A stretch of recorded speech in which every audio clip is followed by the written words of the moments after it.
High বন্ধুরা, দেখো আজকে আমি তোমাদের সাথে একটা জিনিস শেয়ার করছি। আজকে আমরা নবদ্বীপ ধামে গেছিলাম। সেখানে গিয়ে আমরা একটা এই যে 80 ফুট নিতাই এখানে ঘুরতে গেছি। এটা নরহরি ধাম। বেশ ভালো লাগলো আমাদের ভেতরটা। দেখো সমস্ত মাটির মূর্তি দিয়ে সাজানো। এই যে গৌর নিতাই জঙ্গলে সমস্ত পশুদের সাথে। তারপরে দেখো এখানে সচী মাতার রয়েছে। দেখো সমস্ত কিছু মাটি দিয়ে খুব সুন্দরভাবে সাজানো। কৃষ্ণ সব সখীদের সাথে, যে ব্রহ্মা, খুবই ভালো লাগছিল।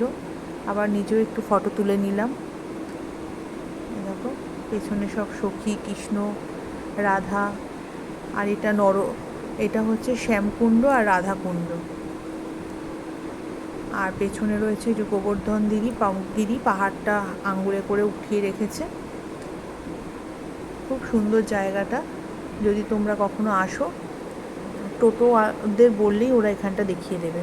খুবই ভালো লাগবে দেখতে তোমাদের। আর ভেতরে একটা মিউজিয়াম রয়েছে। এই দেখো দাপর, সত্য, ক্রেতা যুগের সমস্ত জিনিস রয়েছে এখানে। ওই নরসিংহ, প্রহ্লাদের কাহিনী। তারপরে রয়েছে রামের বনবাস, রাম সীতার বিবাহ। তারপরে রাবণ নিয়ে যাচ্ছে সীতাকে হরণ করে।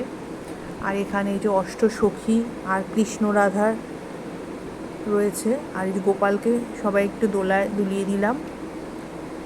গোপাল দোলায় ঝুলছে। এদিকে রয়েছে দেবকী, যে কারাগারে বন্দি ছিল সেটা। তারপর পুতনা রাক্ষসীর ওটা রয়েছে।